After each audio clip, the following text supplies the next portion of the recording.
irmãos, a paz do Senhor, estamos de volta para dar continuidade ao nosso estudo sobre a capacitação do Espírito Santo. Dessa vez eu vou ler em Atos capítulo 10, versículo 38, que diz: "E como Deus ungiu a Jesus de Nazaré com o Espírito Santo e com virtude, o qual andou fazendo bem e curando a todos os oprimidos do diabo, porque Deus era com ele." Estive falando no último vídeo sobre a importância do Espírito Santo e, posteriormente, a capacitação do Espírito Santo no Antigo Testamento. E dessa vez vou manter a minha linha de pensamento nessa capacitação dentro do Novo Testamento.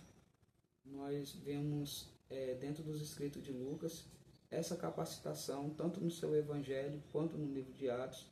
No Evangelho, Lucas vai demonstrar vários enchimentos do Espírito Santo logo no começo do capítulo 1 do livro de Lucas. Pessoas como Isabel, como Zacarias, como Ana, todos vão ser cheios do Espírito Santo, e numa demonstração de que foram cheios, profetizaram ou falaram alguma mensagem profética, e Lucas vai demonstrar essa capacitação no decorrer do seu evangelho, como no decorrer também do livro de Atos. E nós tomamos aqui, por exemplo, dessa capacitação do Espírito Santo, a vida do próprio Senhor Jesus, que, como diz o texto aqui, Deus o ungiu com o Espírito Santo e com poder, ou com virtude.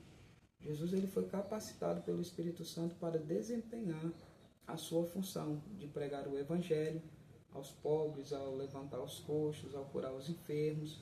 E ele faz menção disso no capítulo 4, no versículo 17, 18 e 19.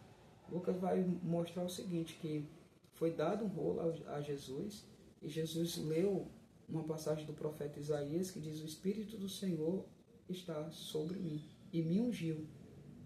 E quando Jesus termina de fazer essa leitura, ele aplica esse texto a si mesmo e diz: "Hoje se cumpriu entre vós tal palavra ou tal profecia." Os outros evangelistas, como Mateus, vai contar que numa disputa entre Jesus e os fariseus, que os fariseus chegaram a dizer que Jesus repreendia os demônios pelos príncipes dos demônios, Jesus ele esclarece que o que ele fez foi pelo Espírito de Deus. Ele diz: "Então, se eu, pelo Espírito de Deus, expulso demônios, é chegado sobre vós o reino de Deus." Então, Jesus claramente mostra que a operação de milagres, de expulsação de demônios, as obras que ele estava realizando eram na virtude e no poder do Espírito Santo. E isso vai permear todo o ministério de Jesus, inclusive na sua morte e na sua ressurreição, vai ter a ação do Espírito Santo operando. E Jesus vai dar continuidade da necessidade dessa capacitação, chamando os seus apóstolos depois da ressurreição, antes mesmo de subir aos céus. Ele vai dizer: "Ficai em Jerusalém até que do alto sejais revestidos de poder."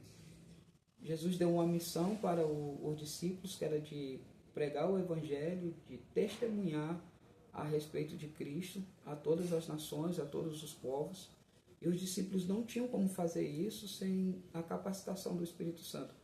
Por isso, Jesus ele fala para os apóstolos: "Fiquem em Jerusalém até que do alto vocês sejam revestidos de poder."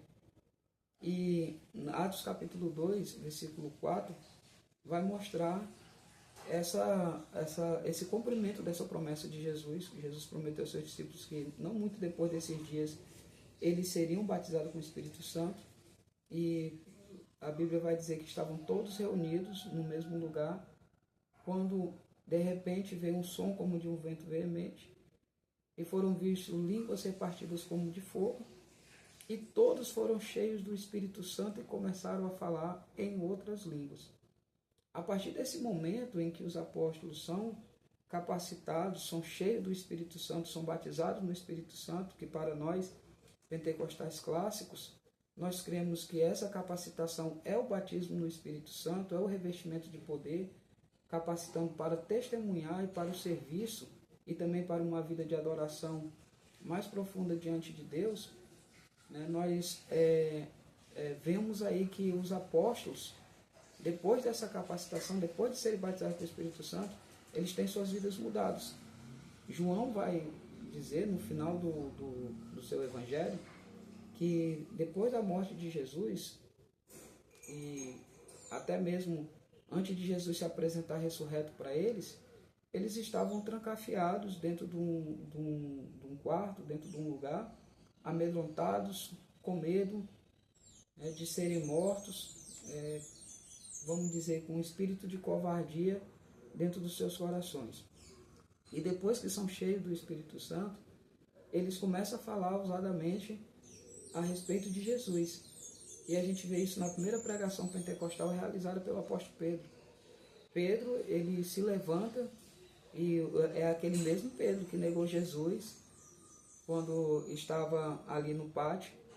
Esse mesmo Pedro se levanta agora, de forma ousada, cheio do Espírito Santo, e faz a primeira pregação pentecostal, dizendo: olha, isso que vocês estão vendo é cumprimento do que foi dito lá em Joel.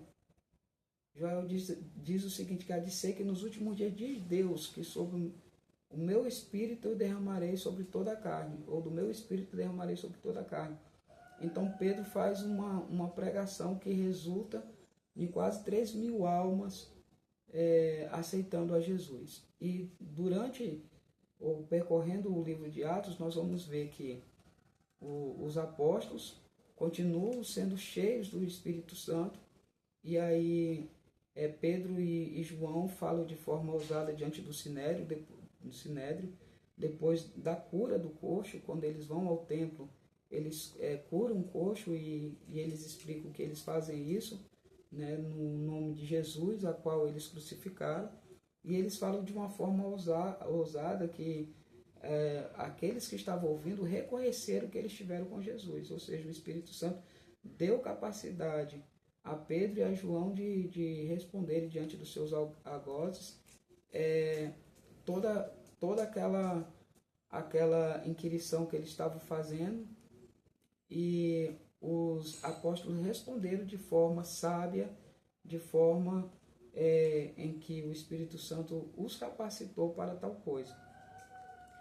E dando continuidade dessa capacitação dentro do Novo Testamento, nós vamos ver que Paulo também foi capacitado pelo Espírito Santo. Lucas ele faz essa mudança de Pedro para Paulo dentro do livro de Atos, e ele vai mostrar que Paulo foi cheio do Espírito Santo. Ele diz que Ananias chegou diante de Paulo e disse: olha, o Senhor Jesus que te apareceu pelo caminho, ele me enviou até você para que você seja cheio do Espírito Santo. E Lucas faz questão de mostrar dentro do seu relato dos Atos, principalmente no início da missão, da primeira viagem missionária, que Paulo era cheio do Espírito Santo, que Paulo, cheio do Espírito Santo, pregou, realizou sinais e prodígios e milagres diante do povo. E concluindo, irmãos, mostra claramente que dentro do Novo Testamento houve essa capacitação do Espírito Santo na vida dos apóstolos, na vida da igreja, dos primeiros cristãos, e que nós também devemos buscar essa capacitação diariamente, porque nossa missão ela continua a mesma, e nós precisamos ainda falar de Jesus para as pessoas, e que a nossa fala não seja só falar por falar, mas seja na unção, no poder do Espírito Santo. Amém? Até o próximo vídeo.